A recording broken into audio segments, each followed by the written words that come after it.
বিদ্বেষী মঞ্চ জেহাদিরা বিধর্মীরা তারা পুলিশের সামনে তুলে ফেলে দেয়। এই পশ্চিমবঙ্গের সমগ্র হিন্দু সমাজের কাছে এই নির্বাচন শেষ সুযোগ। এই দিকে নির্বাচিত করে যেমন উড়িষ্যাতে আজকে উন্নয়নের তাই পশ্চিমবঙ্গকে বাঁচানোর যে সুযোগ আপনারা পেয়েছেন, আগামী নির্বাচনে এই পশ্চিমবঙ্গ মোদীজির হাতে তুলে দিন। শুধু তামান্না থেকে রামপুরহাটের আদিবাসী কন্যা থেকে শুরু করে আজকে কারোর কন্যা, কারোর বোন, কারোর স্ত্রী, কারোর দিদি, কারোর মা কেউ সুরক্ষিত নয়। তাই তারা এই লোকেরাই চোর চোর চোর চোর বলে তাড়া করেছে। সূর্য চোর সূর্য চোর সূর্য চোর তাড়া করে ভাতা দিয়েছেন, চাকরি দিতে পারেননি। এই রাজ্যে 2,15,00,000 বেকার সৃষ্টি হয়েছে।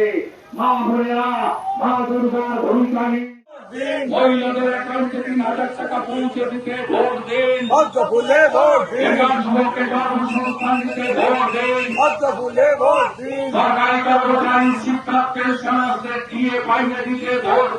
কিন্তু এই যে আমরা এই রথযাত্রা নিয়ে আমরা যাচ্ছি, পরিবর্তন যাত্রা নিয়ে সাধারণ মানুষের উচ্ছ্বাস আপনি দেখছেন, বিশেষ করে মহিলাদের। তারা প্রত্যেকটা বাড়ি থেকে বেরিয়ে এসে যেভাবে আশীর্বাদ দিচ্ছেন, তাতে এবারে পশ্চিমবঙ্গে পরিবর্তন এবং এই যে পরিবর্তন যাত্রা মানুষের ভিড় উচ্ছ্বাস বলছেন, সেটাতেই কি তৃণমূল কোথাও ভয় পেয়েছে? তাই বিভিন্ন জায়গায় দুবরাজপুর, আলিপুরদুয়ার, কোচবিহার এখানেও একই কাণ্ড হয়েছে। এই রথযাত্রা সহ এই যারা প্রায় 200 জন মতো স্থায়ী যাত্রী আছে, এদের এখানে একটু বিশ্রাম, রাত্রের খাওয়া ভোজন একটু এটা সবার লাগে। রাত্রি 8টার পরে তো আর হয় না কিছু, তো বিশ্রাম ভোজনের এখানে ডেবরাতে যে জায়গাটা ঠিক করা হয়েছিল, তৃণমূল এবং পুলিশ গিয়ে বলেছে ওখানে রাখা যাবে। এই গাড়িটাকে নিয়ে এখান থেকে 30 কিলোমিটার দূরে ডেবরাতে রাখতে। এখানে গতকালই আমাদের মিটিং প্রচার সেখানে যখন হচ্ছিল, এখানে অঞ্চল সভাপতি রঞ্জিত বসু তিনি তার লোকজন নিয়ে টোটো ভেঙেছে, মাইক ভেঙেছে এবং একজন আক্রান্ত। অর্থাৎ ভয় তো পাচ্ছে। এবং এই জঙ্গল রাজ, যাকে মোদীজি বলে গেছেন মহা জঙ্গল রাজ, এটা শেষ এবারে হবে। তৃণমূল 30শে এপ্রিল পর্যন্ত এসব করবে, তারপরে তৃণমূল থাকবে না। উড়িষ্যাতে একদম 10 কিলোমিটারের মধ্যে উড়িষ্যা বর্ডার, উড়িষ্যাতেও পরিবর্তন হয়েছে, মানুষ পরিবর্তন এনেছে। দিল্লিতেও 27 বছর পরে ফ্রি ফ্রি ফ্রি ফ্রি রাজত্ব শেষ হয়েছে। মানুষ জানে দেশ আগে, দেশ বাঁচলে, মহিলারা সুরক্ষিত থাকলে আমরা সবাই ভালো থাকব। যেভাবে উন্মুক্ত সীমান্ত দিয়ে লক্ষ লক্ষ কোটি কোটি অবৈধ অনুপ্রবেশকারী ঢুকিয়ে গোটা পশ্চিমবাংলার জনবিন্যাস এই তৃণমূল কংগ্রেস বদলে দিয়েছে, এটা মানুষ ক্ষমা করবে না। আজকে মমতা ব্যানার্জি ধর্মতলায় পিডব্লিউডি কে দিয়ে মঞ্চ বানিয়ে পুলিশকে সাদা পোশাকে বসিয়ে যে ধর্ণা মঞ্চ নাটক করছেন, ড্রামা, তার মূল উদ্দেশ্যই হচ্ছে বাংলাদেশি মুসলিম অনুপ্রবেশকারীদের নাম ভোটার তালিকায় উনি রাখতে চান। ঠিক এই জায়গা থেকে মমতার ধর্ণা মঞ্চের পাশে পার্শ্ব শিক্ষকরা গিয়েছিলেন। মমতা বন্দ্যোপাধ্যায় বলছেন এটা বিজেপির এই আন্দোলন তৈরি করা। উনি পার্শ্ব শিক্ষকদেরকে কতবার প্রতিশ্রুতি দিয়েছেন। 2011-র আগে ওদের ধর্নায় গেছেন। 2019 সালে তিনি ওনাদের কাছে গিয়ে মাইকে অন ক্যামেরা বলেছেন যে তোমাদের হকের অর্থ আমি দেব, স্থায়ীকরণ করব। স্থায়ীকরণ তো দূরের কথা, ভারত সরকার সমগ্র শিক্ষা মিশনে যে অর্থ পাঠায়, সেই অর্থ থেকে অর্ধেকের বেশি টাকা চুরি করে চোর মমতার সরকার। তাই পার্শ্ব শিক্ষকদের এই আন্দোলন সম্পূর্ণ অরাজনৈতিক আন্দোলন হলেও মমতা বন্দ্যোপাধ্যায় তাদের সঙ্গে বিশ্বাসঘাতকতা দ্বিচারিতা করেছে, যা বিজেপি করবে না। প্রত্যেকটা বিজেপি শাসিত রাজ্যে আপনারা হাই স্কুলের পার্শ্ব শিক্ষকরা 40,000 টাকা ন্যূনতম বেতন পায়, আর প্রাথমিকের পার্শ্ব শিক্ষকরা 25,000 টাকা বেতন পায়। ওয়েবসাইট খুলে গুজরাট, মহারাষ্ট্র, ইউপি, মধ্যপ্রদেশটা একবার দেখে নেবেন, তারপরে মমতা ব্যানার্জিকে এই চিটিংবাজিটা করতে না বলবেন।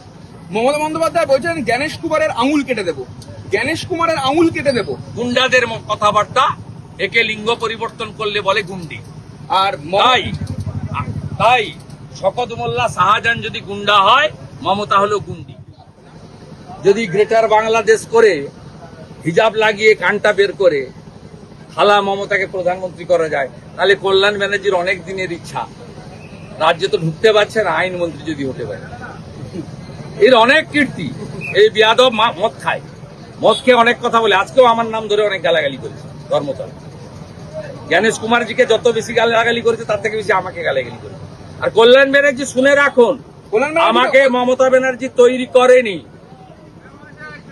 আমাকে যদি কেউ তৈরি করে থাকেন, প্রথম পরিচয় শিশির অধিকারী, আর দ্বিতীয় হচ্ছে আমি যদি কারো আদর্শে রাজনীতি করে থাকি, তিনি হলেন সতীশ সামন্ত, সুশীল ধারা, অজয় মুখার্জি। আমি এদের দেখেই রাজনীতিটা করেছি। এরা বলেছিলেন দিতে গেলে সব দাও, তাই আমি অকৃতদারও থেকেছি এদেরকে অনুসরণ করে। আমি ত্রুটিমুক্ত মানুষ, এদের মতো ত্রুটিহীন মানুষ নয়, আমারও ভুল ত্রুটি আছে। আমিও তিনটে ভালো করলে হয়তো দুটো খারাপ কাজ করে থাকতে পারি। আমি আমার জীবনের আদর্শ আমি করেছি সতীশ সামন্ত, সুশীল ধারা, অজয় মুখার্জিকে দেখি। বরঞ্চ মেদিনীপুরের মানুষের দয়ায়, নন্দীগ্রামের দয়ায় আমার অল্প হলেও ভূমিকা আছে। মমতা ব্যানার্জি যদি কল্যাণ ব্যানার্জিদের দয়ায় মুখ্যমন্ত্রী হতেন, 2001-এ হতেন। মমতা ব্যানার্জি 2001-এ হয় এবার নয় নেবার বলেছিলেন। মমতা ব্যানার্জি শেষ হয়ে গেছিলেন 9 থেকে 1 লোকসভায়, উঠে গেছিল পার্টি। এই পার্টিটাকে ফিরিয়ে এনেছিলাম বিশ্বাস করে উনাকে। অটলজিও বিশ্বাস করেছিলেন। আমি তো ছোট লোক, ক্ষুদ্র মানুষ, অটলজি অনেক বড় মাপের মানুষ, তিনিও বিশ্বাস করেছিলেন। যদি নন্দীগ্রাম না হতো, মেদিনীপুর না থাকতো, আর এই গদ্দার মির্জাফর যাকে বলেন, সবচেয়ে বড় গদ্দার মির্জাফর মমতা ব্যানার্জি, কংগ্রেসের সঙ্গে গদ্দারি করেছেন। কংগ্রেস আপনাকে চিনিয়েছে, অটল বিহারী বাজপেয়ী আপনাকে আশ্রয় দিয়েছে, আপনি বিজেপির সঙ্গে গদ্দারি করেছেন। গোটা ভারতের লোক জানে মির্জাফর গদ্দার যদি কেউ হয়, তার নাম মমতা বন্দ্যোপাধ্যায়। তুলসী মঞ্চ জেহাদিরা, বিধর্মীরা তারা পুলিশের সামনে তুলে ফেলে দেয়। এই পশ্চিমবঙ্গের সমগ্র হিন্দু সমাজের কাছে এই নির্বাচন শেষ সুযোগ। এই দিকে নির্বাচিত করে যেমন উড়িষ্যাতে আজকে উন্নয়নের জন্য, তাই পশ্চিমবঙ্গকে বাঁচানোর যে শেষ সুযোগ আপনারা পেয়েছেন, আগামী নির্বাচনে এই পশ্চিমবঙ্গ মোদীজির হাতে তুলে দিন। শুধু তামান্না থেকে রামপুরহাটের আদিবাসী কন্যা থেকে শুরু করে আজকে কারোর কন্যা, কারোর বোন, কারোর স্ত্রী, কারোর দিদি, কারোর মা কেউ সুরক্ষিত নয়। তাই তারা এই লোকেরাই চোর চোর চোর চোর বলে তাড়া করেছে। সূর্য চোর, সূর্য চোর, সূর্য চোর তাড়া করে ভাতা দিয়েছেন, চাকরি দিতে পারেননি। এই রাজ্যে 2,15,00,000 বেকার সৃষ্টি হয়েছে। মা বোনেরা, মা দুর্গার ভূমিকা নিয়ে। আমাদের ভিডিও ভালো লাগলে লাইক এবং শেয়ার করুন। কমেন্ট সেকশনে গিয়ে জানান আপনাদের মতামত। আরও ভিডিও পেতে আমাদের চ্যানেল সাবস্ক্রাইব করুন এবং প্রতি মুহূর্তে খবরের আপডেট পেতে প্রেস করুন বেল আইকন।